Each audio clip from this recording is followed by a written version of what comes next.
Abi Hasan, ne yapıyorsun? Abi kapalı abi.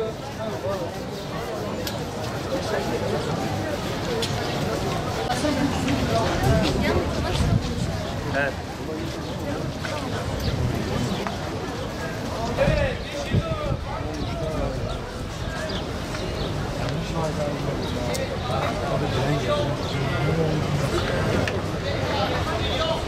Diyarbakır'da sembolik ayakkabı tamircisi olarak burada görev yapıyoruz. 6 kardeş bir baba buradayız Bozkurt ailesi olarak. 1928 yılından beri dededen babadan oğluna toruna geçen bir meslektir. Sanatkarız mesleğimizi oğlumuzla beraber çalışıyoruz. Cuma günü saat 5'i 20 geçe dükkanımıza ateş değdi. Dükkanımız yandı ve kül olmuş. İşte burası çalıştığımız yer belediye, Diyarbakır eski belediye emaneti altındadır. Belediyenin dükkanları olarak çalışıyoruz. Biz de hiçbir kira da talep etmiyoruz. Oturduğumuz yerler birer metrekaradır. İşte fakiriz. Dükkanımız yanmış. Devlet büyüklerinde bir yardım istiyoruz.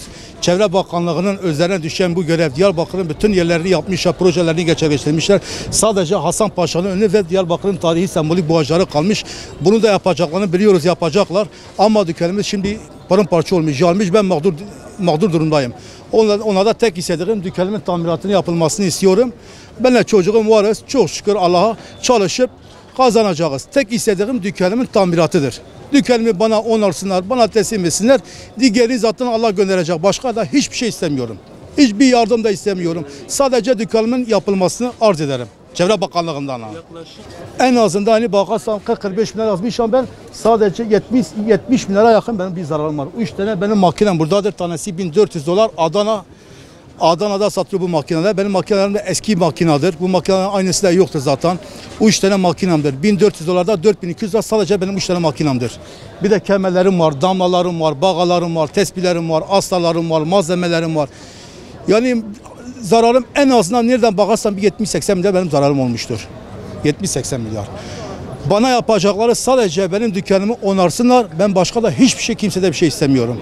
Yapacakları bana bu yardım dükkanımı onarsınlar. Ben maddiyatta bir şey de istemiyorum.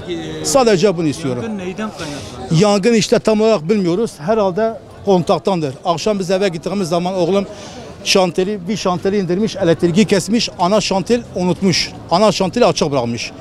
Daha raporda, karakol raporuna da çıkmamış. Herhalde %90-100 elektrikten kaynaklandığını biliyoruz. Daha rapor herhalde yarın çıkacak.